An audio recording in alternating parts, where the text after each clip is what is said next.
शंकराचार्यमध्यमाम् अस्मदाचार्यपर्यन्तां वन्दे गुरुपरम्पराम्। अनन्तश्रीविभूषितजगद्गुरु श्रीमदाद्य शंकराचार्य भगवत्पादस्थापितमर्यादा पोषणपरायणाः परापरविद्याविद्योतितान्तःकरणाः गोमतीतीरवासिनः पश्चिमां नायद्वारका शारदापीठाधीश्वराः अनन्तश्रीविभूषितजगद्गुरु शंकराचार्य श्रीसदानन्दसरस्वती स्वामिवर्याः विजयन्तेतरां। धर्म की अधर्म का ये गीता और उपनिषद के ही वाक्य हैं। गीता तो आपने बहुत तेज बोली है, इसको भी तेजी से बोलिए। धर्म की अधर्म का प्राणियों में विश्व का कल्याण हो, गौ माता की जय हो, गो हत्या बंद हो, धर्म सम्राट जगद्गुरु शंकराचार्य भगवान की जय हो, धर्म सम्राट द्वारका शारदा पीठाधीश्वर महाराज की जय हो, जगदम्बा महारानी की जय हो, ज्योतिरीश्वर भगवान की जय हो, सिद्धेश्वर भगवान की जय हो। हर हर महादेव। ओम विश्वं दर्पण दृश्यमान नगरी तुल्यं निजान्तर्गतं पश्यन्नात्मनि मायया बहिरेवोद्भूतं यथा निद्रया यः साक्षात्कुरुते प्रबोधसमये स्वात्मानमेवाद्वयं तस्मै श्रीगुरुमूर्तये नमः। इदं श्रीदक्षिणामूर्तये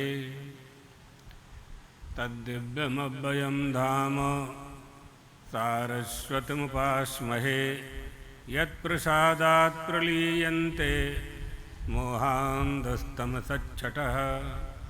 ॐ नमः परमहंसास्वादित चरणकमलचिन्मकरन्दाय भक्तजनमानसनिवासाय श्रीरामचन्द्राय। श्रीराम जय राम जय जय राम। श्रीराम जय राम जय जय राम। श्रीराम जय राम जय जय राम। श्रीराम जय राम जय जय राम। श्रीराम जय राम जय जय राम। द्वारकाधीश भगवान की, जगदम्बा महारानी की, आनंदकंद भगवान रामचंद्र की, जगद्गुरु शंकराचार्य पीठद्वयाधीश्वर सद्गुरुदेव भगवान की हर हर महा। मंचस्थ यतिवृंद, विद्वद्वृंद, देवियों, सज्जनों, गीता परामंडल शिवनी के द्वारा भगवती गीता के 12वें अध्याय का पाठ हुआ। क्या कहा उन्होंने? 12वें अध्याय के 12वें श्लोक में कहा, अगर कुछ प्राप्त करना चाहते हो, प्राप्त क्या करना है? पहले तो हमें यह मालूम होना चाहिए कि हमें प्राप्त करना क्या है, क्योंकि शरीर को जो चाहिए था वो तो सब प्राप्त हो गया है। अब क्या चाहिए? अब चाहिए शांति, है ना? आप जानते हो लेकिन बोल नहीं पाते हो। अब चाहिए आपको शांति। शांति कैसे मिलेगी? तो गीता का 12वां अध्याय आपने सुनाया। 12वें अध्याय का 12वां श्लोक पढ़ लीजिए। त्यागात् शांतिरनंतरम, चतुर्थ पाद है। शांति चाहिए तो त्याग किए बिना आपने शूनी को नहीं छोड़ा होता थोड़ी देर के लिए तो परमहंसी गंगा आश्रम को नहीं पाया होता। छोड़ा ना, ऐसे ही छोड़ते जाएंगे। 8वीं क्लास नहीं छोड़ेगा विद्यार्थी तो 9 में नहीं जाएगा। हर वस्तु छोड़ना पड़ती है। यदि आप नहीं छोड़ते हैं तो छूट जाती है। आपकी 10 साल की आयु थी और आज नहीं है 10 साल की आयु। आप आगे जाते जा रहे हैं, पीछे का सब कुछ छोड़ते जा रहे हैं, छोड़ते जा रहे हैं।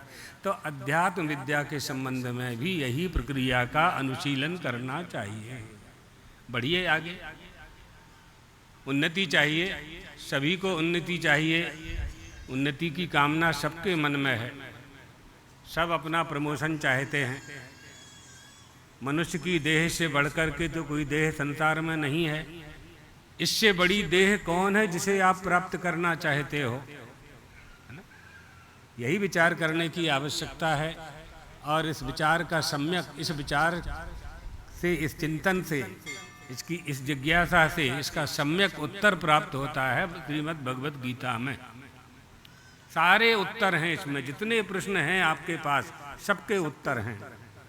आप मन में प्रश्न बनाते जाइए और नहीं कहीं उत्तर मिलता है तो गीता जी को पलटाना शुरू कर दीजिए, सब कुछ मिलेगा वहाँ। ऐसा अद्भुत ग्रंथ है, अद्भुत ग्रंथ है। तो ये बहुत अच्छा प्रयास, इसका आश्रय लेकर के हम निश्चित रूप से परमात्मा श्री कृष्ण की शरण प्राप्त कर सकते हैं। दूसरा, आज सवेरे ही हमसे पूछा था, आज एकादशी है ना, तो एकादशी के संबंध में पूछ रहे थे व्रत क्यों करना चाहिए। तो इंद्रियों को संयमित करने के लिए व्रत किया जाता है, भोगों से विरक्ति के लिए व्रत किया जाता है, और इंद्रियां अतिक्रमण न करने लगें, ये तदर्थ व्रत का पालन करना चाहिए। यह उपावृत्तस्य पापेभ्यो यस्तु वासई गुणैः सह उपवासः स विज्ञेयः सर्वभोग विवर्जितः। सारे भोगों का त्याग करना चाहिए एकादशी के व्रत में। कोई भी व्रत करते हैं आप लोग, उनमें भोगों का ही त्याग होता है, मन पवित्र होता है, आध्यात्मिक शक्ति भी प्राप्त होती है, पुण्य भी प्राप्त होता है, स्वास्थ्य भी अच्छा होता है, स्वास्थ्य भी अच्छा होता है। कभी तो इस डब्बे को खाली रखो, है ना। तो इसलिए हाँ, गुजराती में पेट को डब्बा बोलते हैं। डब्बा फुल थी गया साधारण भाषा में। तो कभी तो इसे खाली रखना चाहिए। तो 15 दिन में एक दिन। पहले माताएं सोमवार का व्रत करती थीं, शुक्रवार का व्रत करती थीं, परंपरा वाली माताएं अभी भी करती होंगी, लेकिन बहुत लोगों ने छोड़ दिया है। एकादशी तो करनी ही चाहिए, करनी ही चाहिए, निश्चित रूप से करना चाहिए। ये बात है। तो ये एकादशी की बात है। वो भाई यहाँ बैठा होगा तो वो समझ गया होगा। तो हमने उसको कहा था कि हम शाम को बता देंगे। उपावृत्तस्य पापेभ्यो, पाप की भी निवृत्ति होती है, और जो भोग में हमारी प्रवृत्ति होती है। और एक उपवास का यह भी है कि फलाहार भी करनी है तो ऐसी फलाहार नहीं करनी है कि उसमें मालपुआ खाना पड़े, है ना, वो भी ध्यान रखना चाहिए। फल फूल या जो सत्व गुण संपन्न भोजन है, जिनको फलाहार शास्त्रों ने कहा है, उन्हीं का सेवन करना चाहिए। ये बात है। जीव को गंतव्य प्राप्त करना है। गंतव्य उसका क्या है? महाराज दशरथ का गंतव्य क्या था, क्या पाना चाहते थे? जो कल कथा सुन रहे थे वहीं से हम आगे बढ़ रहे हैं। पुत्र प्राप्त करना चाहते थे, यही उन्होंने उद्देश्य बना लिया था उस समय। पुत्र चाहिए। गुरु के पास गए थे, वशिष्ठ जी से प्रार्थना की। वशिष्ठ जी ने कहा यज्ञ करना चाहिए। यज्ञ करने के लिए ऋष्यशृंग ऋषि को निमंत्रण दिया गया। सारे ब्राह्मणों को एकत्रित करके यज्ञशालाओं का निर्माण कराया गया सरयू के किनारे। अश्वमेध यज्ञ संपन्न करने के लिए एक यज्ञशाला का निर्माण हुआ और पुत्रेष्टि यज्ञ के लिए दूसरी यज्ञशाला का निर्माण हुआ। 2 यज्ञशालाओं का निर्माण हुआ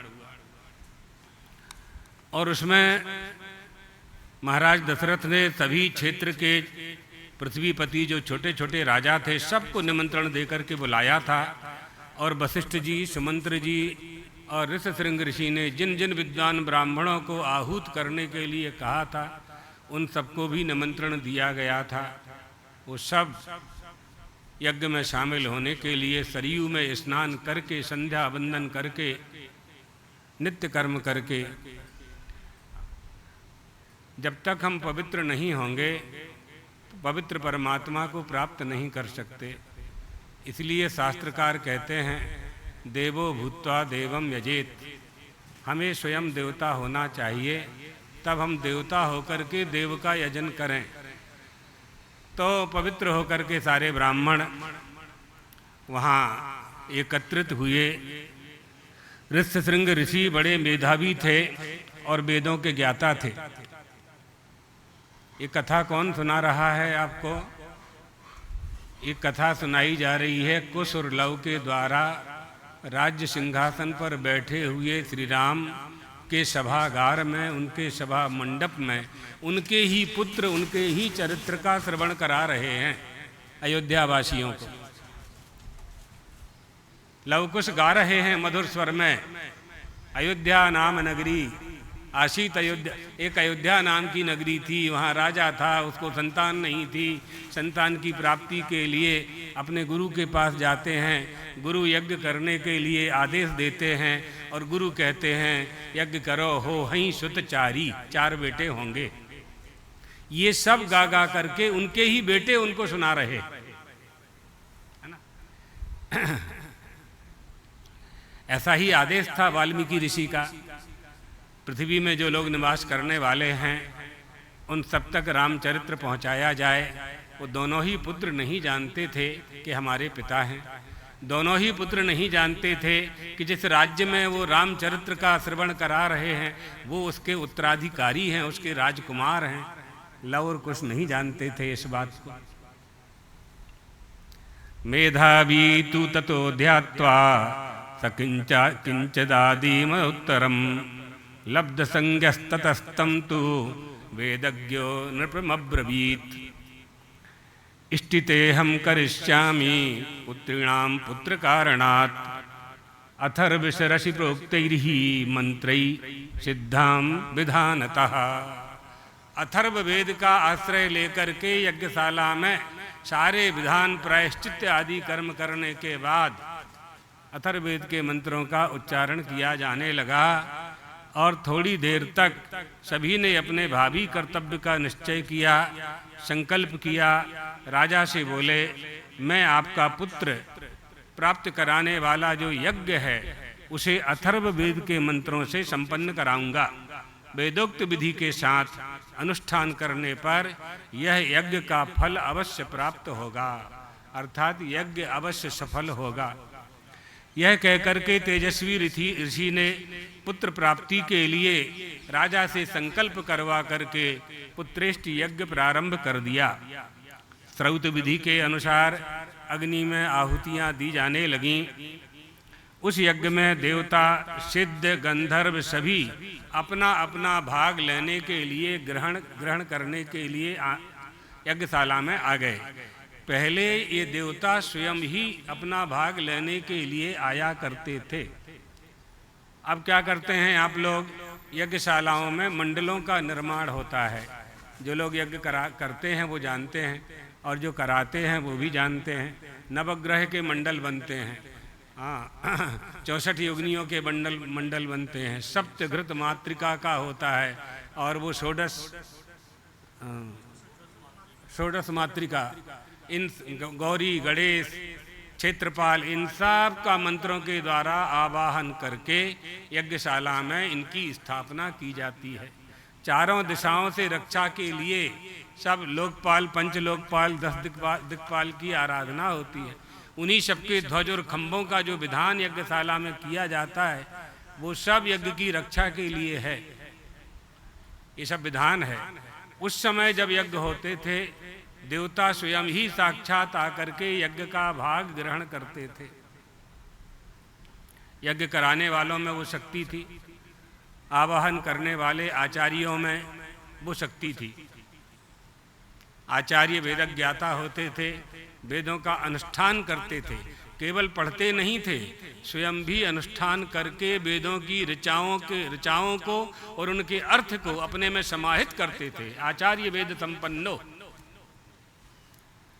संपन्न हुआ करते थे वो। इसलिए सभी अपना अपना भाग लेने के लिए वहाँ पहुँचे। जब वहाँ यज्ञ प्रारंभ हो गया और देवताओं को यह जानकारी सूचना प्राप्त हुई कि अयोध्या में यज्ञ प्राप्त हुआ है और पुत्र प्राप्ति के लिए यज्ञ किया जा रहा है, तो सारे देवता एकत्रित होकर के लोककर्ता ब्रह्मा जी की शरण में आए। देवता ब्रह्मा जी की शरण में क्यों आए? क्योंकि रावण का अत्याचार उनसे सहन नहीं होता था। रावण का जन्म हो चुका था, कुंभकर्ण का जन्म हो चुका था, मेघनाद का जन्म हो चुका था। तपस्या से उन्होंने वरदान प्राप्त कर लिए थे। प्राप्त वरदान के कारण इतने शक्तिशाली हो चुके थे कि अपनी शक्ति का दुरुपयोग करने लगे थे। हमें जो भी बल प्राप्त हो उस बल का सदुपयोग करना चाहिए। जब बल का अभिमान होता है तो हम अपनों से ही दूर हो जाते हैं। जब धन का अभिमान होता है हम निर्धनों से दूर हो जाते हैं। जब ज्ञान का अभिमान होता है हम अज्ञानियों से दूर होते जाते हैं। जब निर्बलों बल का अभिमान हो जाता है, मसल पावर का, तो हम निर्बलों से दूर हो जाते हैं, फिर हम उनकी सेवा नहीं कर सकते। जबकि ये सब जो बल आपको प्राप्त हुए हैं, ज्ञान बल, धन बल, बलाबल, ये निर्बलों की सहायता के लिए प्राप्त हुए हैं। दूसरों की सहायता करना चाहिए, इसलिए करना चाहिए कि आप निर्बल ना हो जाएं। फिर आप नहीं करेंगे सहायता तो आप निर्बल होंगे, इसलिए करना चाहिए। लेकिन यहाँ कुंभकर्ण आदि, रावण आदि ने जो शक्ति प्राप्त की, तपस्या तो की उन्होंने, और तपस्या से जो शक्ति प्राप्त की वो अहंकार में परिवर्तित हो गई, अभिमानी हो गए, देवताओं को सताने लगे। गायों को, ब्राह्मणों को, यज्ञों को, पाठशालाओं को, यज्ञशालाओं को, गौशालाओं को, सनातन धर्म को नष्ट करने में उनकी अपने बल का प्रयोग करने लगे। कैलाश पर्वत को उठाने की चेष्टा करने लगा रावण। स्वर्ग में जाता था, देवता भयभीत हो जाते थे, क्योंकि वरदान प्राप्त कर लिया था, हम काहू के मर ही न मारे, किसी के मारे हम मर नहीं सकते हैं, पा लिया था। धरती पर चलता था रावण, धरती कांपने लगती थी, इतना बलशाली था। पृथ्वी अत्याचार रावण का सहन नहीं कर पा रही थी। पृथ्वी ने गाय का रूप धारण किया, गौ माता का रूप धारण किया धरती ने, और गाय का गौ माता का रूप धारण करके देवताओं के पास गई। सुर मुनि गंधर्वा मिलकर सर्वा, गई विरंच के लोका, संग गोतन धारी भूमि बिचारी, परम विकल भई शोका। ब्रह्मा तब जाना मन अनुमाना, मोर कछु न बसाई, जाकर तै दासी सो अविनाशी, हमरो तोर सहाई। हमारा और तुम्हारी सहायता करने वाला जो अविनाशी है, जिसका कभी विनाश नहीं होता है, अविनाशी है। सारी सृष्टि का विनाश होता है, सृष्टिकर्ता का विनाश नहीं होता। प्रकाश में दिखाई देने वाले सारे पदार्थों का विनाश होता है, प्रकाश का विनाश नहीं होता। प्रकाश के प्रकाशक का विनाश नहीं होता। हमारा और तुम्हारी सहायता करने वाला जो परब्रह्म परमात्मा है, चलो उसी की शरण में चलते हैं। ब्रह्मा जी देवता सभी गौ माता को लेकर के ब्रह्मा जी के पास जाते हैं और ब्रह्मा जी उन सब को लेकर के भगवान विष्णु की आराधना करने के लिए उनके लोक में जाते हैं। उनसे प्रार्थना करते हैं, प्रभु भूमि आई है, गौ माता का रूप धारण करके आई है, हम लोग सब आपकी शरण में आए हैं। रावण का अत्याचार हमसे सहन नहीं होता है। धरती कह रही है, पर्वत गिरि कंदर जल नदी नद झरना सबका भार मैं सहन कर सकती हूँ, लेकिन रावण जैसे पापी का भार मुझसे सहन नहीं होता है। रक्षा करें, रक्षा करें, रक्षा करें। भगवान ध्यान लगा करके देखते हैं, दर्शन तो नहीं देते हैं, लेकिन कहते हैं हम जल्दी ही अवतार लेंगे और धरती माता के संकट को, उनके दुख को दूर करेंगे, देवताओं के दुख का हरण करेंगे, है ना। इसलिए आप लोग बोलते हैं ना, कल की कथा में आएगा भगवान का जब कल अवतार होगा, विप्र धैन सुर संत हित लीन मनुज अवतार। यही प्रताड़ित थे, इन अत्याचारियों से यही प्रताड़ित थे और इस समय भी यही प्रताड़ित हैं, वर्तमान में भी यही प्रताड़ित हैं।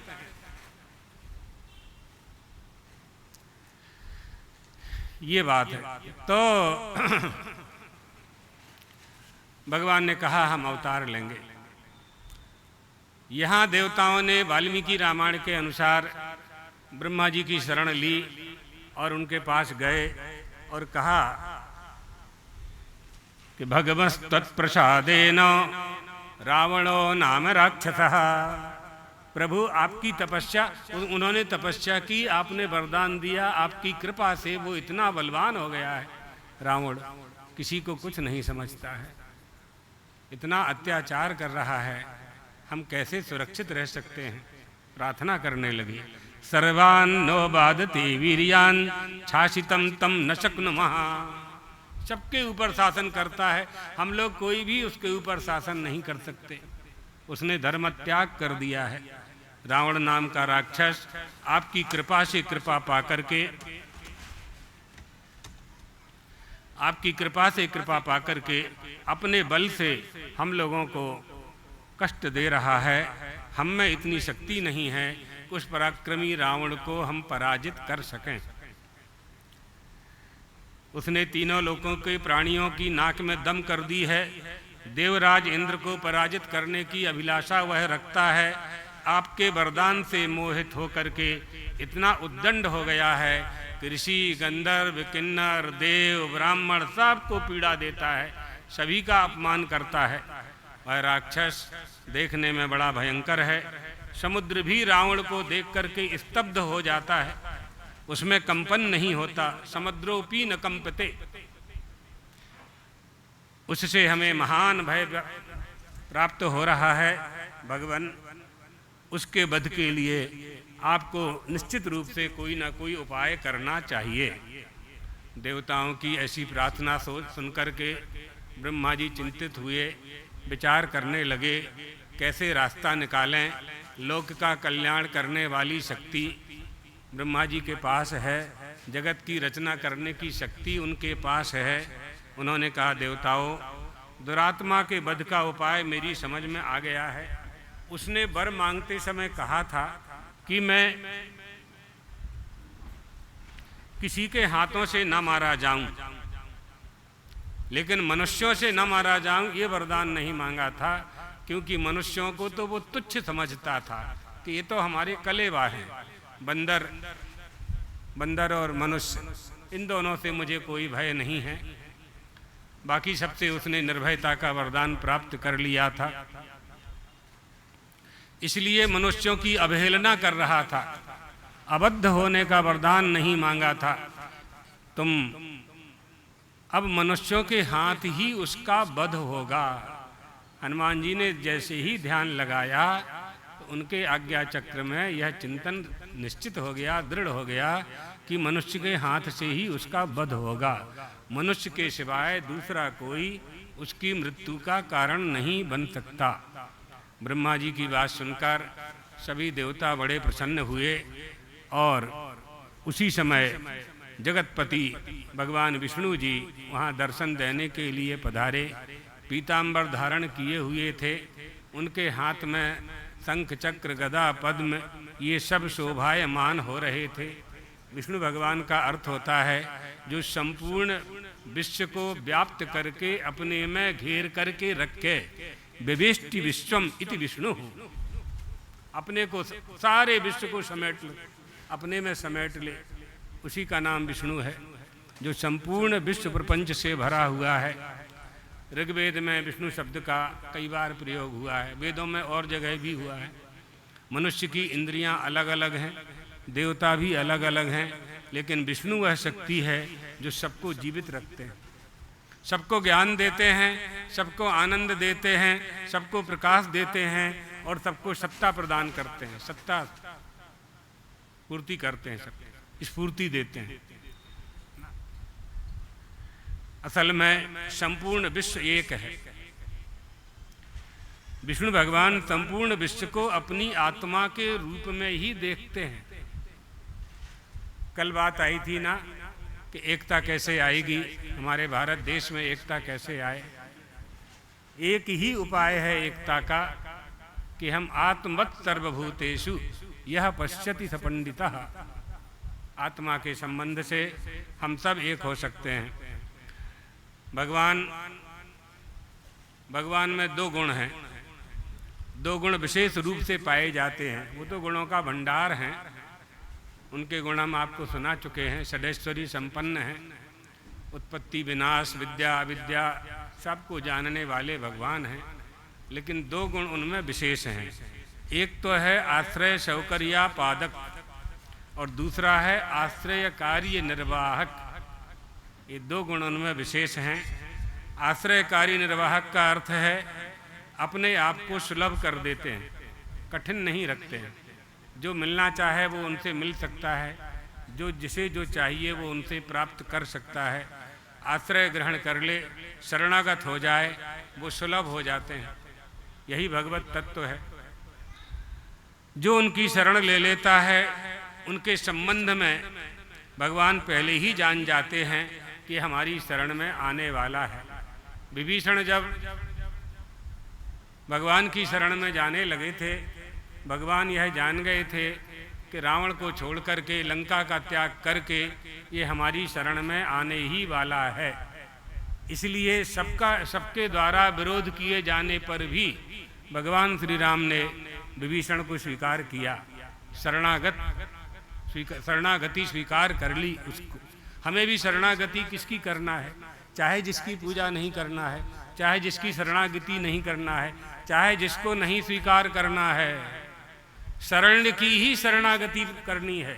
शरण माने कौन है, किस आपको शरण देने के योग्य है कि नहीं। आप लोग महात्माओं की शरण लेते हैं तो ये ध्यान रखना चाहिए कि हम पाखंडियों की शरण तो नहीं ले रहे हैं, महात्मा ही है ना। ये ध्यान रख करके शरण ग्रहण करना चाहिए, शरणागत होना चाहिए, तभी ना आपको शरणागति का फल प्राप्त होगा। आप निर्धन व्यक्ति से धन मांगेंगे, उसके पास स्वयं धन नहीं है, कहाँ से आपको देगा। धनी व्यक्ति से ही आप धन मांगते हैं तो आपको शरण में जो रख सके, शरण में जो रख सके। भवंतम सर्वभूतानाम, आप प्राणी मात्र को शरण में देने वाले हैं प्रभु। शरण्यम शरणं गतः, मैं आपकी शरण में आया हूँ, विभीषण कह रहे हैं। परित्यक्ता मया लंका, मैंने लंका का त्याग कर दिया है। मित्राणी च धनानि च, मित्रों का भी त्याग किया है, धन का भी त्याग किया है, सोने की लंका का त्याग किया है। वनवासी श्री राम के चरण पकड़ लिए हैं, आपकी शरण में आया हूँ, सर्वत त्याग कर दिया। फिर भगवान की जो शरण ले लेता है वो उसे अभय प्रदान कर देते हैं। अभयम सर्वभूतेभ्यो, ये मेरा व्रत है, ये मेरा संकल्प है। हनुमान जी से कहते हैं भगवान, अंगद से कहते हैं, सुग्रीव से कहते हैं, मेरा व्रत है, जो मेरी शरण ले लेगा मैं उसे अपने वापस नहीं जाने दूंगा, वह सब दे दूंगा जो मेरे पास है। बस शरणागति शरणागत हो जाना चाहिए, है ना। 6 प्रकार की शरणागति हमने आपको सुनाई है। अनुकूलस्य सर्वस्व, प्रतिकूलस्य वर्जनम, रक्षसिति इत्यादि 6 तरह की शरणागति है। षड्विधा शरणागति, वो शरण ग्रहण करना चाहिए।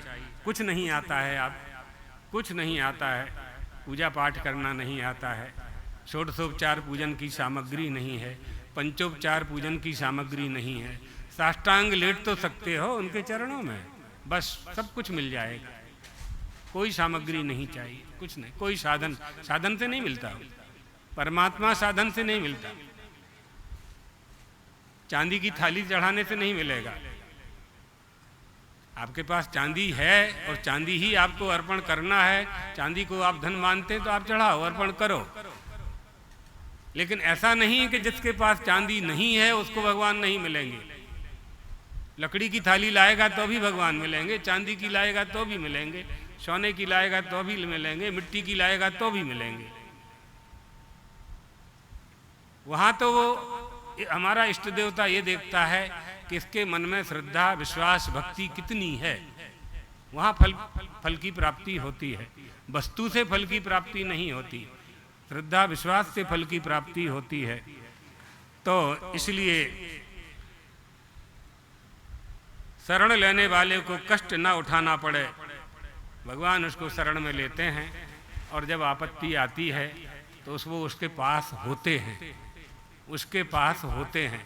जिसकी आपने शरण ली है वो आपकी सहायता करता है। भगवान श्री राम ने भरत जी से कहा, भरत हम इस समय अयोध्या पर संकट है, राजमहल पर संकट है, हम वनवास में आ गए हैं, तुम हमें वापस लेने के लिए आए हो, हमारी प्रजा दुखी है, हम धर्म का पालन करने वाले हैं, हम चक्रवर्ती महाराज नरेश के पुत्र हैं, हमें धर्म के मार्ग पर चलने दो, सो तुम करहु कराबहु मोहू, तात तरण कुल पालक होऊ। तात वही तुम करो जो तुम्हें करना है और वही तुम मुझसे करवाओ जो मुझे करना है। आया समझ में? यानी भरत को राजा स्वीकार कर लिया श्री राम ने। सो तुम करहु कराबहु मोहू, तुम वही करो जो तुम्हें करना है और तुम वही करवाओ मुझसे जो मुझे करना चाहिए। अगर राजा स्वीकार नहीं करते हैं तो भाई भाई का साथ देता है, तो भाई को भाई के साथ क्या करना चाहिए? आपत्ति में, आपत्ति में भाई भाई की सहायता नहीं करेगा तो पड़ोसी से क्या आशा करेंगे आप अकेले चले जा रहे हैं और 4 लोग चले जा रहे हैं, चारों के पास डंडा है और आपके सिर पर वो डंडा से प्रहार करते हैं, आपकी रक्षा करने वाला वहाँ कोई नहीं है, तो आपकी रक्षा वहाँ कौन करेगा? सबसे नज़दीक जो आपके पास होगा वही आपकी रक्षा करेगा। तो निश्चित रूप से आप अकेले हैं तो आपके पास कोई नहीं है, तो वहाँ आपके दोनों हाथ उठेंगे और सिर पर आ जाएंगे, ऐसे अपने आप आ जाएंगे। इसलिए आ जाएंगे कि हाथ टूट जाएगा तो दूसरा लग जाएगा, लेकिन सिर फट जाएगा तो श्री राम जय जय राम हो जाएगा, है ना? इसलिए किसने सहायता की? जो हमारे पास था, सबसे नियर, सबसे अंग के, हमारी देह के अंग के संग जुड़ा हुआ ये जो है, भरत तुम हमारे लिए वैसे हो, तुम हमारी सहायता करो। पितृदेवो भव, मातृदेवो भव, माता पिता की आज्ञा का पालन करने वाले बनो। इस सनातन संदेश की रक्षा करने के लिए मैं कंटकाकीर्ण जंगल में भटक रहा हूँ, भ्रमण कर रहा हूँ, तपस्या कर रहा हूँ, माँ की आज्ञा का पालन कर रहा हूँ। मैं माता पिता की आज्ञा का पालन कर सकूं, चक्रवर्ती नरेश के द्वारा दिए गए वरदान सिद्ध हो सकें, उसमें तुम्हें मेरी सहायता करना चाहिए। तब भरत जी ने कहा, पादुका देहि राजेंद्र। भरत मिलाप का प्रसंग है, बड़ा ही सुंदर है। इतना ऐसा संवाद है दोनों भाइयों के बीच में कि हम तो सुना ही नहीं पाते हैं। इतना संवेदनशील संवाद है, बहुत सुंदर, बहुत ही सुंदर। तो जो शरण ले लेते हैं, आश्रयकारी निर्वाहक, आश्रयकारी निर्वाहक का अर्थ कर रहे हैं कि जो उनकी शरण में आ जाता है उसका वो काम बना देते हैं। भगवान का दूसरा स्वभाव भी है सौशील्य, सौशील स्वभाव यानी सौजन्य, विष्णु भगवान के हृदय में सौजन्य है। और आश्रित कार्य निर्वाहक का उदाहरण दिया है, उत्तरा का काम बना दिया। भगवान के प्रति जो समर्पित होता है भगवान उसका काम बना देते हैं। उत्तरा का काम बना दिया। पाहि पाहि जगत पते, महाभारत युद्ध पूरा हुआ, भगवान द्वारका जाने लगे कुरुक्षेत्र को छोड़ करके। उत्तरा दौड़ते हुई आई। उत्तरा ने कहा प्रभु रक्षा करो रक्षा करो रक्षा करो। यहाँ सब एक दूसरे का प्राण लेने के लिए तैयार बैठे हुए हैं। महाभारत युद्ध में सर्वनाश हो चुका है। पांडवों का वंशधर, उनका वंशज मेरे गर्भ में सुरक्षित है। उसे मारने के लिए ब्रह्मास्त्र छोड़ दिया गया है। अश्वत्थामा ने ब्रह्मास्त्र छोड़ दिया था, पांडवों का वंश ही नष्ट हो जाए। 5 पुत्रों को तो मार ही दिया था द्रौपदी के। अभिमन्यु जो अर्जुन का पुत्र था उसकी पत्नी का नाम था उत्तरा। उत्तरा के गर्भ में परीक्षित राजा पल रहे थे, जो बाद में राजा हुए। परीक्षित पल रहे थे। उनकी रक्षा के लिए भगवान ने अपना चक्र सुदर्शन छोड़ दिया और गर्भ की रक्षा की। उत्तरा ने शरण ग्रहण की भगवान की, पाहि पाहि प्रार्थना की। भगवान आश्रित का कार्य बना देते हैं। यही उनका स्वभाव है, यही उनका सौशील्य है, यही उनका सौजन्य है। और यही होना चाहिए, यही होना चाहिए। जिनके पास जो शक्तियां हैं उनका यही उपयोग उन्हें करना चाहिए। भगवान के पास तो अनंत शक्ति है। जीव भी अनंत शक्ति का धारक हो सकता है यदि भगवान की आराधना करे तो हो सकता है। प्रयास नहीं करते हैं और जब ये मान लेते हैं कि हम तो कुछ नहीं कर सकते और हमारे सामने हमारे पास कुछ नहीं है, दीनता आ जाती है। जब दीनता मन में आ गई तो सारी संपत्ति होते हुए भी आप किसी को दे ही नहीं पाएंगे, दे ही नहीं पाएंगे। आपके मन में यदि लोभ आ गया, काम आ गया, क्रोध आ गया, दीनता आ गई, हम तो छोटे हैं, हम क्या कर सकते हैं, बस तो धीरे धीरे धीरे धीरे यही चिंतन हमें निर्बल बनाता है, दुर्बल बनाता है, हमारी आत्मशक्ति को छीड़ कर देता है। विष्णु भगवान प्रकट हो गए।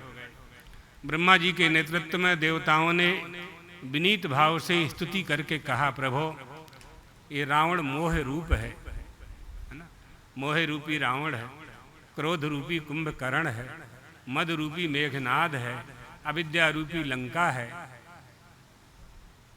पापियों से भरा हुआ है पूरा नगर, उसमें अहंकार आ गया है, अहंकार के कारण कामना करता है, कामना पूर्ति के लिए दंभ करता है, दंभ में बाधा पड़ती है तो हिंसा करता है। आपने कोई इच्छा बना ली, यह वस्तु हमें चाहिए, और जब वह वस्तु धर्म के मार्ग पर चलने के कारण प्राप्त नहीं होती है तो वह कामी पुरुष यानी कामना करने वाला पुरुष उसको अधर्म के मार्ग से प्राप्त करता है, क्योंकि उसने उसे प्राप्त करने की कामना बना ली। कामनाएं नष्ट होती नहीं है मनुष्य की। यही भी उपनिषदों में आया है कि अथ अकामयमानः, अकामयमान हो जाना चाहिए। अब कैसे अकामयमान हो, बड़ा कठिन है। कामनाएं तो नष्ट नहीं होती हैं, तो धर्मोपदेश प्राप्त होता है कि परमात्मा को प्राप्त करने की कामना बना लीजिए। जब बड़ी वस्तु प्राप्त हो जाएगी, परमात्मा ही प्राप्त हो जाएगा, तो जीवों से, मनुष्यों से, राजाओं से, अपने से बड़ों से किसी से कुछ मांगने की आवश्यकता ही नहीं पड़ेगी, क्योंकि जिसने उसको दिया है वो तुमको सीधे सीधे दे सकता है, तुम सीधे सीधे उससे पा सकते हो। लेकिन तुम शरणागत नहीं होना चाहते हो, तुम ये चाहते ही नहीं हो कि हमें कोई दे, और जो देने वाले नहीं हैं उनको, उनसे चाहते को उनसे हमको कुछ मिले, है ना। एक ब्राह्मण थे, गरीब थे, पत्नी ने एक दिन अपने पति से कहा राजा के दरबार में जाकर के कुछ मांग लेना चाहिए। तो पत्नी की बात मान करके दरबार में चला गया। द्वारपालों से कहा राजा से मिलना है, दर्शन करना है। द्वारपालों ने कहा कि अभी तो राजा स्नान कर रहे हैं, दोपहर में आइए। वापस चला गया। दोपहर में गया, कहा राजा भोजन कर रहे हैं, बाद में आइए। बाद में गया तो कहा राजा विश्राम कर रहे हैं। शाम को गया तो कहा राजा चौपड़ खेल रहे हैं। भूय आया ही स्नाति भुंगते सुपति कुछ भरो भोग मत्यंत मास्ते। बार बार आओ, बार बार जाओ, बार बार आओ, बार बार जाओ। दुरीश्वर द्वार पर पत्नी ने कहा एक बार और चले जाइए। कहा अब नहीं जाऊंगा, अब नहीं जाऊंगा, बार बार अपमान होता है। जिसने राजा को धन दिया है उसी से याचना करूंगा। काचाय नीचम कमनीय वाचा मोचा फला स्वादु मुचा न याचे। दया कुचैले धन दत्त कुचैले स्थिते आकुचैले श्रुतिमा कुचैले। सुदामा की दरिद्रता को दूर करने वाले श्रीमन नारायण जब मेरे हृदय में विद्यमान हैं, वक्षस्थल में बैठे हैं, तो केले के माधुर्य को तिरस्कृत करने वाली कमनीय वाचा से नीच के पास जाकर के क्यों याचना करूं। ये गौरव आना चाहिए, ये स्वाभिमान आना चाहिए, ये स्वाभिमान आना चाहिए। यही स्वाभिमान इस समय देशवासियों में आना चाहिए कि हम भारतवर्ष में निवास करने वाले, भारतवर्ष में जन्मे हुए मनुष्य हैं, हम हिंदू हैं, हम सनातन धर्मावलंबी हैं। हमें सनातनी होने का गौरव होना चाहिए, सनातनी होने का स्वाभिमान होना चाहिए। वो स्वाभिमान हमारे सनातन धर्म की, हिंदू धर्म की, सनातनीय होने की रक्षा करेगा। गौरव नहीं होगा, महत्व नहीं देंगे, जिस वस्तु को आप महत्व नहीं देंगे उसकी आप रक्षा नहीं करेंगे। जिसकी आप रक्षा करेंगे आपत्ति में वो काम आएगा। ये सिद्धांत है। आप लोग धन की रक्षा करते हैं तो आपत्ति में धन काम आता है। सोना चांदी की रक्षा करते हैं, तिजोरी में रखते हैं। क्यों रखते हो तिजोरी में? क्योंकि आपकी उसके प्रति महत्व बुद्धि है। इसी तरह से धर्म के प्रति महत्व बुद्धि होनी चाहिए। यहाँ कमाया हुआ धन यहीं हमारे काम आएगा। आगे की यात्रा करनी है, आगे की यात्रा तो होती ही है। आखिर हम शमशान से जलकर कहीं ना कहीं तो जाते हैं, तो कहाँ जाते हैं? हमें तो पता नहीं कहाँ जाते हैं। जिन्होंने जला करके गए हैं उनको भी नहीं पता कि हम कहाँ जाते हैं। जिन्होंने हमारा अग्नि संस्कार किया, दाह संस्कार किया, या धरती में गाड़ दिया, या नदी में तालाब में पत्थर बांध करके छोड़ दिया, उन्हें तो पता नहीं कि हम कहाँ जाते हैं। और जाने के बाद हमको भी पता नहीं कि हम कहाँ जाते हैं। तो इसमें प्रमाण क्या है कि हम कहाँ जाते हैं? तो शास्त्र ही प्रमाण है, राम कथा ही प्रमाण है, भागवत जी की कथा ही प्रमाण है, भागवत जी के 28 नरक ही इसमें प्रमाण हैं, वेद शास्त्र ही प्रमाण है कि हम कहाँ जाते हैं, गरुड़ पुराण ही प्रमाण है कि हम कहाँ जाते हैं। जब हम कहीं ना कहीं जाते हैं ये तय हो गया। जब हम कहीं ना कहीं जाते हैं तो फिर साथ में क्या लेकर के जाते हैं? भूख तो लगती होगी ना। जब जाते हैं तो भूख तो लगेगी।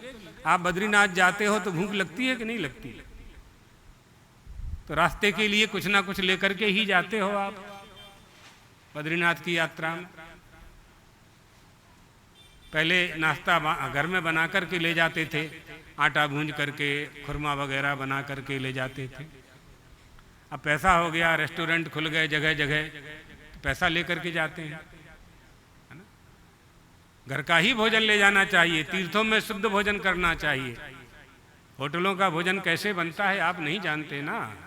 इसलिए कहते हैं, हमारे गुरुजी कहते थे, हिंदू हो तो टल, होटल माने हिंदू हो तो टल जा, यहाँ भोजन मत कर।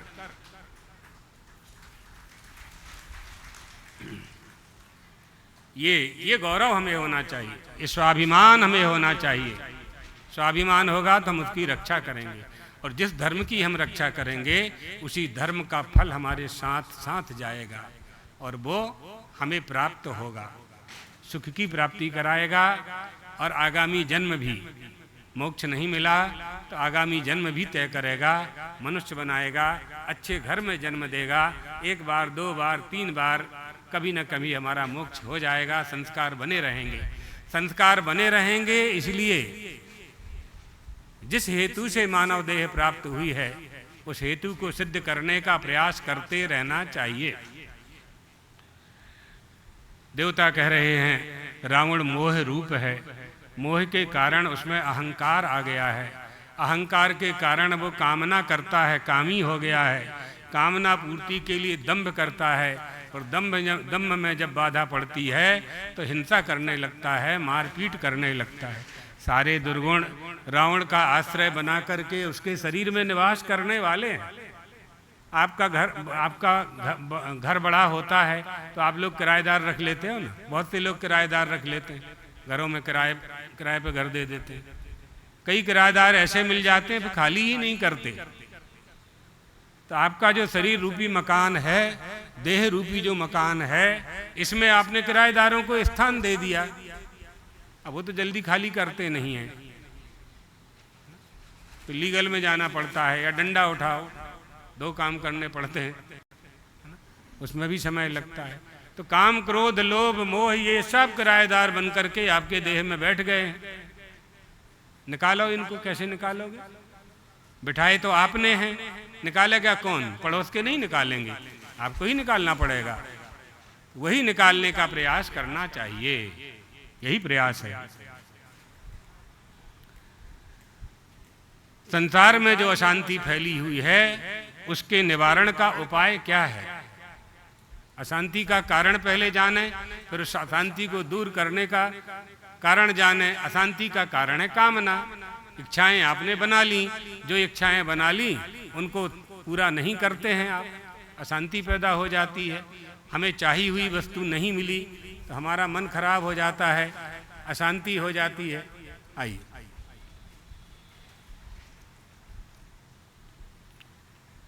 शरीर के प्रति, परिवार के प्रति, जाति के प्रति, संप्रदाय के प्रति, भाषा के प्रति, ये सब उदारता आनी चाहिए हमें, ये सब उदारता आना चाहिए।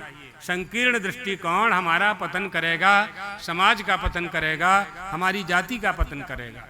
इसलिए यदि हम अपना स्वयं का, समाज का, जाति का, धर्म का उत्थान करना चाहते हैं तो हमारी दृष्टि व्यापक होना चाहिए, हमारा दृष्टिकोण व्यापक होना चाहिए। वर्तमान समय में जो वैमनस्य आया है, जो लड़ाई झगड़े चल रहे हैं, अनेक संकट आ रहे हैं, उनका एकमात्र उपाय है कि हमारा दृष्टिकोण व्यापक होना चाहिए। सर्वभूत हिते रतः, प्राणी मात्रों के कल्याण की कामना हमारे हृदय में होनी चाहिए। देवताओं ने विष्णु भगवान से कहा, सर्वव्यापी परमात्मा, हम तीनों लोकों के हित की कामना से आपके ऊपर एक महान कार्य, महान भार दे रहे हैं। त्वाम नियोक्षा महे विष्णु लोकानाम हित कामया। देवता कह रहे हैं, प्रभो यह महान काम है, मोह रूपी रावण का वध करना सहज नहीं है, उत्तम उपाय खोजना पड़ेगा, आप इसका सबंत संहार कर दीजिए। अयोध्या के राजा धर्मज्ञ हैं, कृतज्ञ हैं, धर्मशील हैं, तेजस्वी हैं, उनकी 3 रानियां हैं, श्रीम ह्रीम कीर्ति, ये 3 रानियां हैं जो देवियों के समान हैं। आप उनके यहाँ जाकर के अपने 4 रूप बना करके अवतार धारण कर लीजिए, रानियों के गर्भ से पुत्र के रूप में जन्म ले लीजिए। इस प्रकार मनुष्य के रूप में जब आप प्रकट होंगे तो संसार के लिए कंटक रूप रावण को समर भूमि में आप विजय प्राप्त कर पाएंगे। हम सभी आपकी शरण में आए हैं। इसलिए लोग कहते हैं ना, जाति पाति नष्ट करना है, वर्णाश्रम नष्ट करना है। शास्त्र ये कहते हैं, समझ बदलो, अपनी नीति का परिवर्तन करो और अपना दृष्टिकोण बदलो। जाति पाति नष्ट करने से शांति नहीं आने वाली, क्योंकि जिन देशों में जाति पाति नहीं है, क्या वहाँ शांति है? जाकर के देख लो, हवाई जहाज चलते हैं ना आजकल। तो जिन देशों में जाति पाति नहीं है, वर्णाश्रम व्यवस्था नहीं है, क्या वहाँ शांति प्राप्त हो चुकी है? चीन में शांति प्राप्त हो गई है क्या? अमेरिका में शांति है क्या? जापान में शांति है क्या? नहीं है। तो फिर इसलिए दृष्टिकोण परिवर्तित करना चाहिए। किसी का अपमान न करते हुए, किसी का तिरस्कार न करते हुए स्वधर्म का पालन करते रहना चाहिए।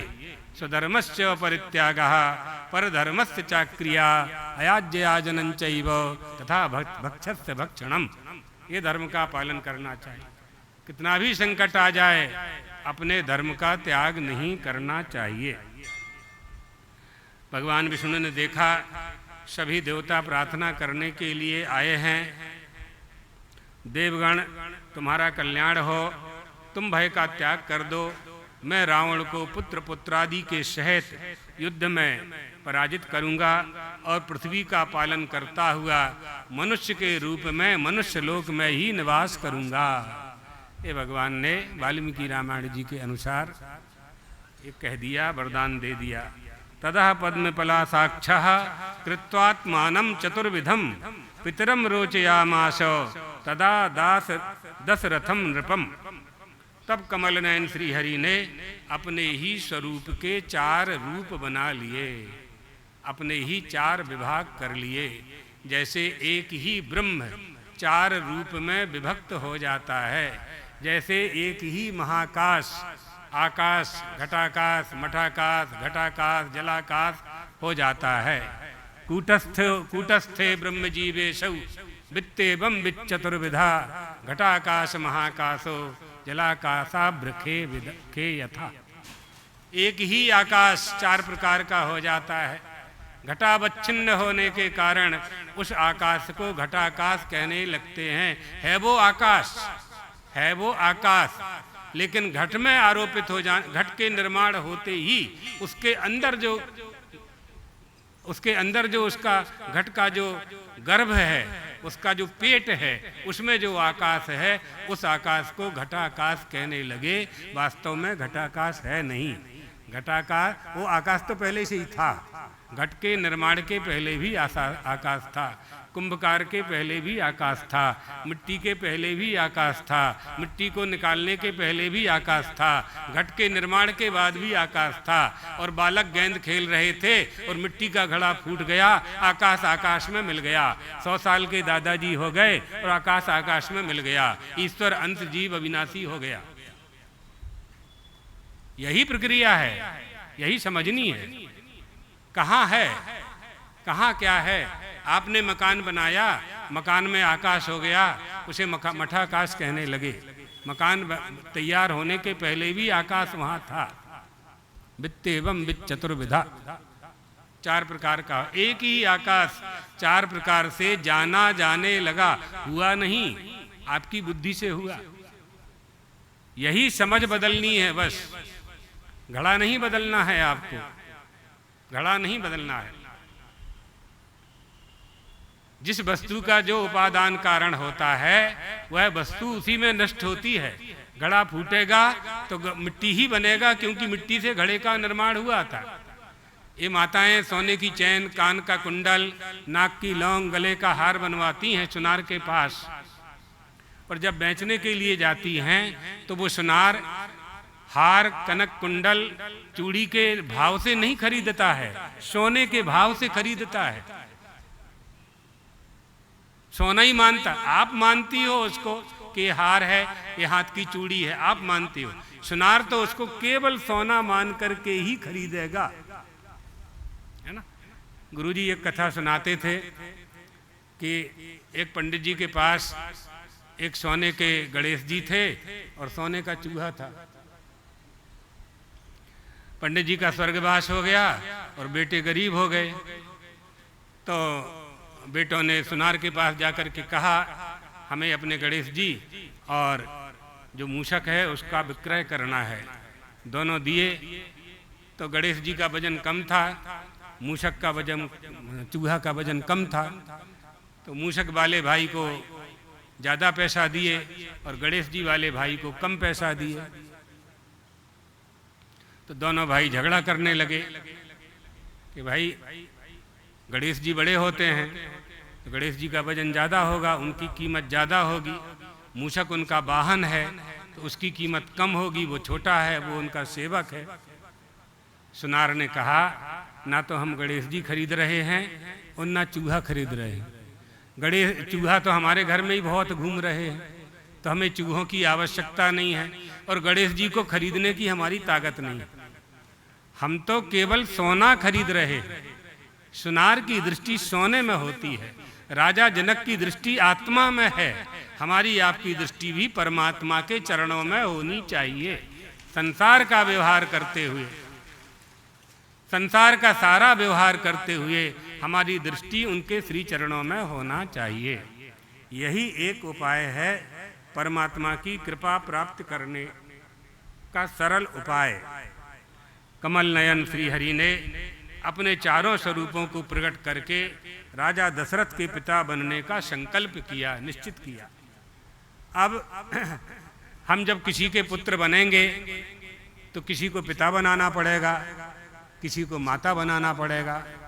भगवान विचार करने लगे, गौ माता को वचन दे दिया है, पृथ्वी माता को वचन दे दिया है, देवताओं को वचन दे दिया है, ब्रह्मा जी को वचन दे दिया है। मनुष्य के रूप में हमें अवतरित होना है, रावण का उद्धार करना है, निशाचरों का वध करना है, पृथ्वी को भार मुक्त करना है। हमें अवतरित होना पड़ेगा, मनुष्य के रूप में होना पड़ेगा, किसी को पिता बनाना पड़ेगा, किसी ना किसी को पिता बनाना पड़ेगा, किसी को माँ बनाना पड़ेगा। हमारा पिता आदर्श वाला होना चाहिए, उसका आदर्श होना चाहिए, श्रेष्ठ पिता होना चाहिए। हमारा प्रत्येक संतान यह चाहती है हमारे माता पिता श्रेष्ठ हों, उत्तम घर की प्राप्ति हो, हमें हमारा गुरु अच्छा हो, हमारी माँ अच्छी हो, हम सदाचार पर चलें।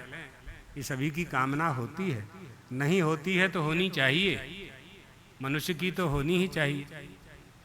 भगवान भी विचार करने लगे, ध्यान लगा करके बैठ गए। वैकुंठाधिपति नेत्र बंद किए उन्होंने, देखा सरयू किनारे यज्ञ हो रहा है। रामचरितमानस में, अध्यात्म रामायण में अलग अलग प्रकार से थोड़ा सा ही अंतर है, कथाओं में बहुत अधिक अंतर नहीं है। अपने को तो तत्व की बात समझनी है, तत्व समझाने के लिए ही कथाएं हैं। सृष्टि का प्रयोजन ही आत्मा की उपलब्धि है तो आत्मा की उपलब्धि भी इन्हीं से है, इन्हीं से होगी। तो ध्यान करने लगे प्रभु। उन्होंने देखा सरयू किनारे दिव्य यज्ञशालाओं का निर्माण हुआ है। महाराज दशरथ अपने गुरु वशिष्ठ की आज्ञा से पुत्र प्राप्ति के लिए यज्ञ कर रहे हैं, करवा रहे हैं। ऋषियों का समाज आया हुआ है, महर्षियों का समाज आया हुआ है। अच्छा अवसर है, अच्छा अवसर है, इसी अवसर का लाभ ले लेना चाहिए। दशरथ महाराज जैसा धर्मात्मा पिता प्राप्त नहीं होगा। संकल्प करने लगे मन में। समस्त जीवात्माओं को वश में करने वाले भगवान विष्णु ने देवताओं की बात सुनकर अवतार काल में राजा दशरथ को पिता बनाने की इच्छा अपने मन में बना ली और अंतर्ध्यान हो गए। देवताओं से कहा, ब्रह्मा जी से कहा, आप निश्चिंत हो जाइए, हम कोई ना कोई उपाय निश्चित रूप से करते हैं। ततो वै यजमानश्च पावकात्तुलप्रभम प्रादुर्भूतम महद्भूतम महावीर्यम महाबलम। पुत्रेष्टि यज्ञ करते हुए अब यहाँ आ जाइए सरयू किनारे। यहाँ ब्राह्मणों का समाज जुड़ा हुआ है, ऋषियों का समाज जुड़ा हुआ है। महाराज दशरथ यजमान के रूप बैठे हुए हैं, रानियां बैठी हुई हैं, सारी प्रजा है, अयोध्यावासी हैं, और ऋषि महर्षि भी आए हुए हैं यज्ञ का दर्शन करने के लिए। सबको बुलाया भी गया था। पूर्णाहुति का समय आ जाता है। पूर्णाहुति के समय में ब्राह्मण लोग मंत्र पढ़ते हैं, वेद पाठ होता है।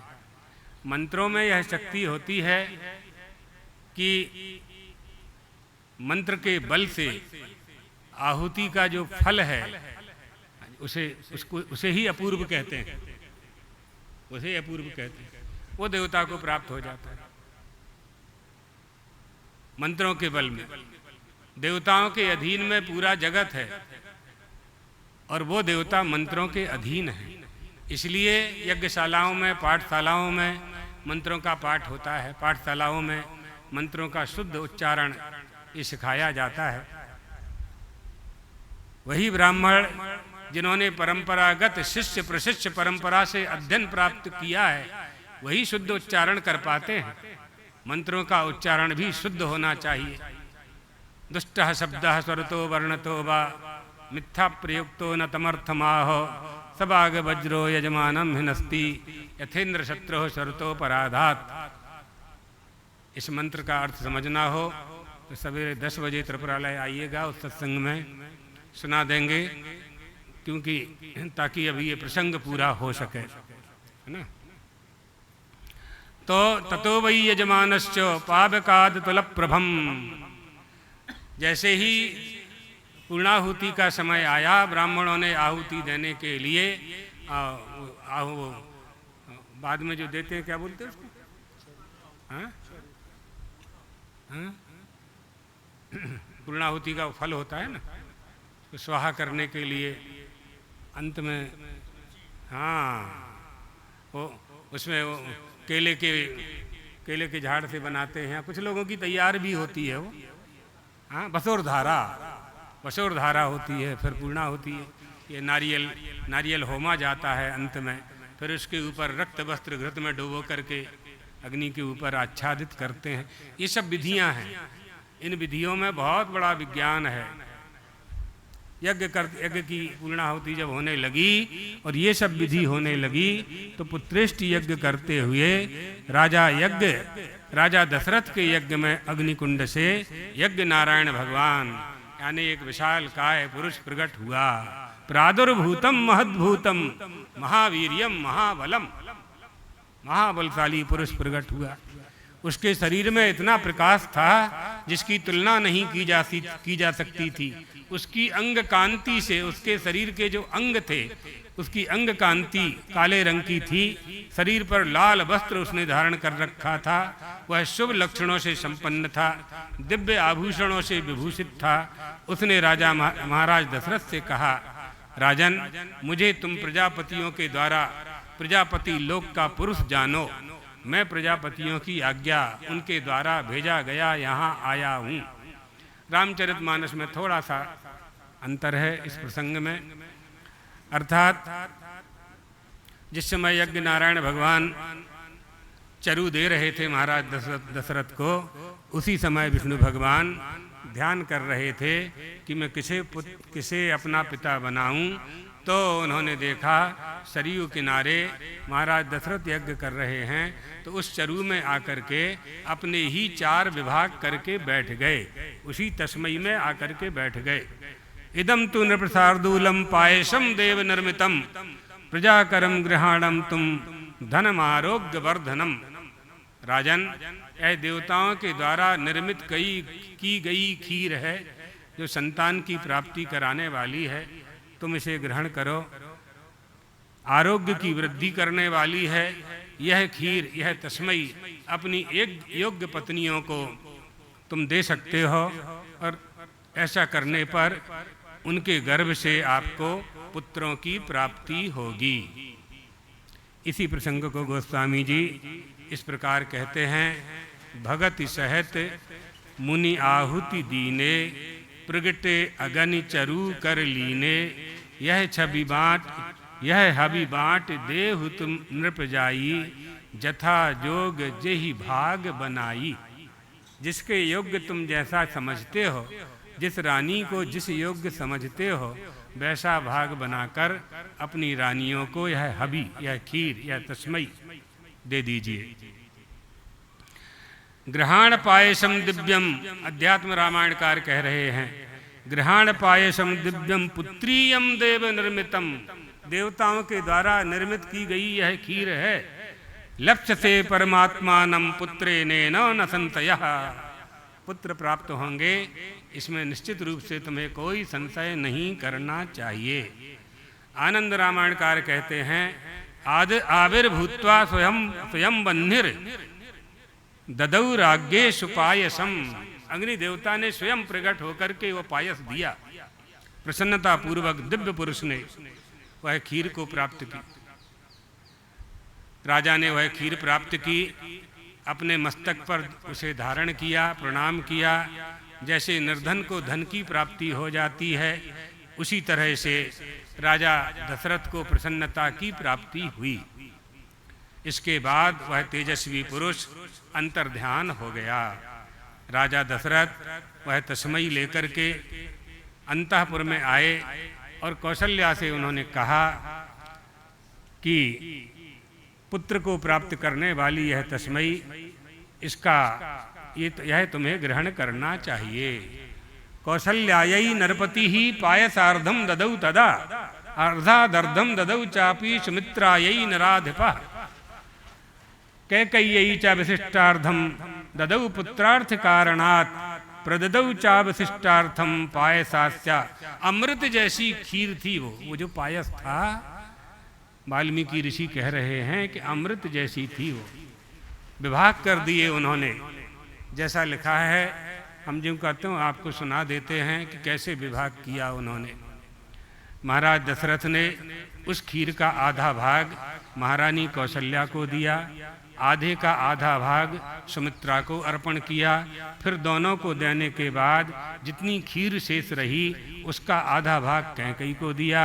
उस खीर का थोड़ा जो अवशिष्ट भाग था, राजा ने कुछ विचार करके वह फिर से सुमित्रा को अर्पित कर दिया।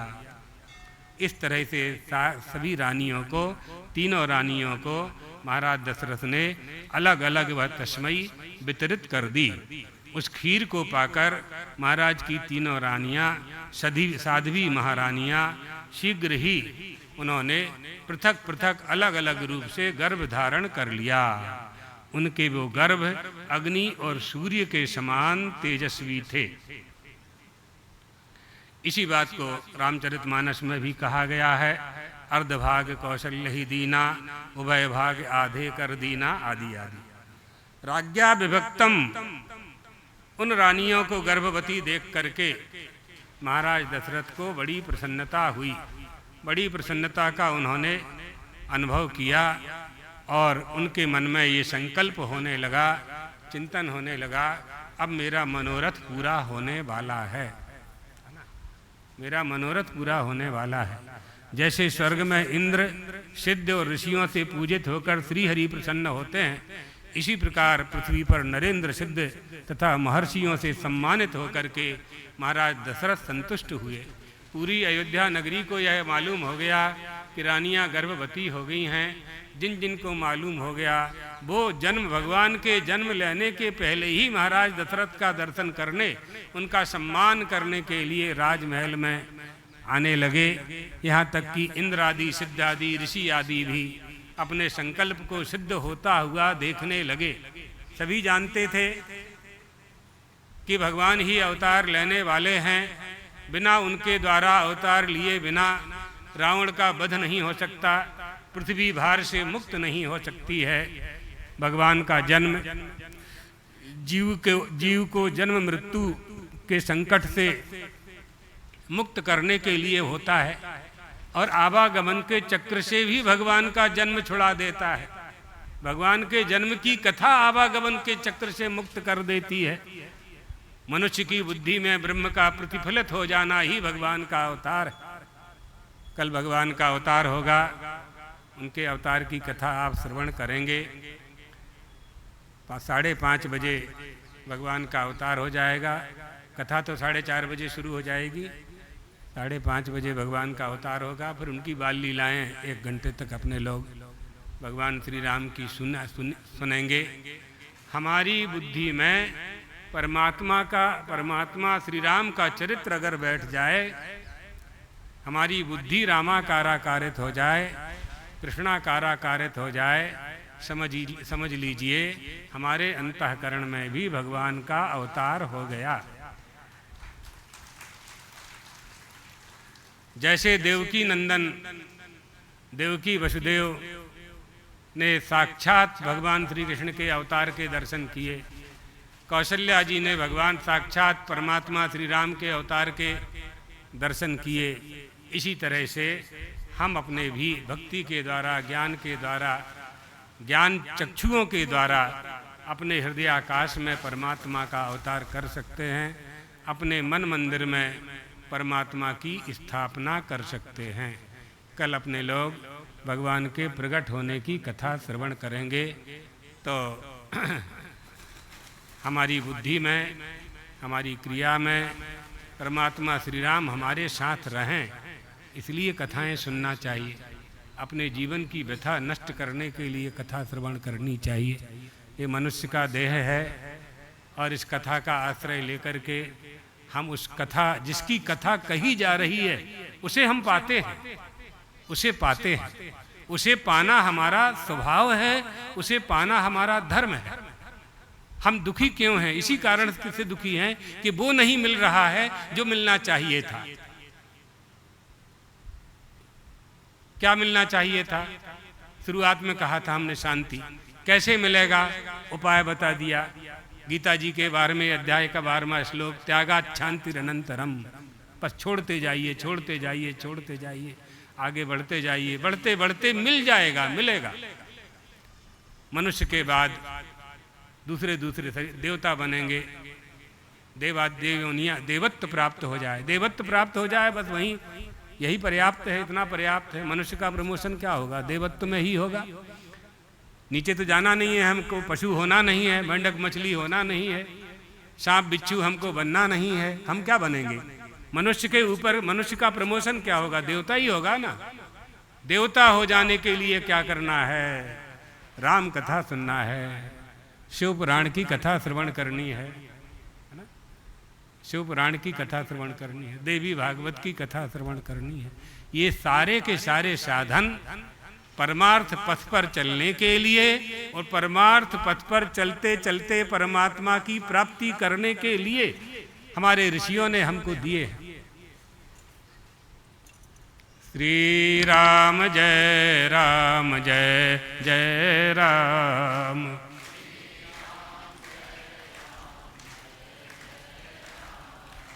श्री राम जय राम, जय जय राम।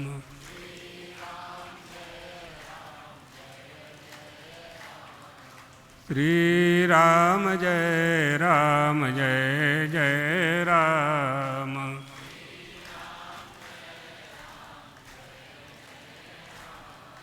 श्री राम जय राम, जय जय राम।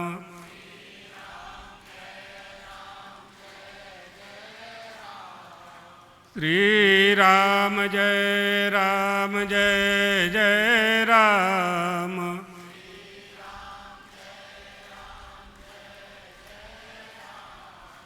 श्री राम जय राम, जय जय राम।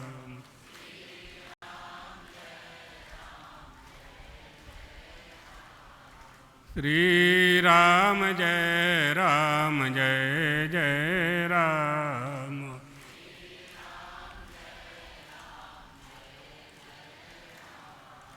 श्री ललिते जय ललिते, जय जय ललिते।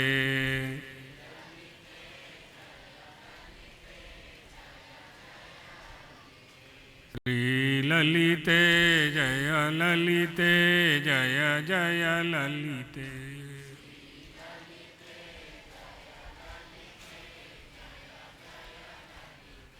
श्री त्रिपुरे जय त्रिपुरे, जय जय त्रिपुरे।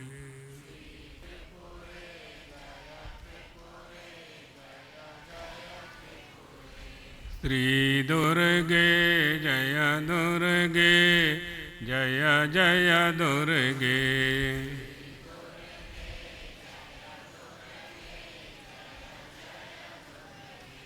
श्री वाले जय वाले, जय जय वाले।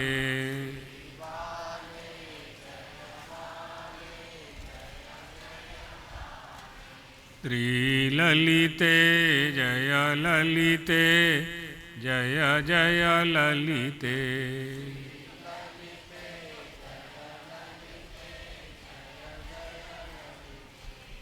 धर्म की अधर्म का प्राणियों में विश्व का, गौ माता की, रामचंद्र भगवान की, द्वारकाधीश भगवान की, पीठद्वयाधीश्वर सद्गुरुदेव भगवान की।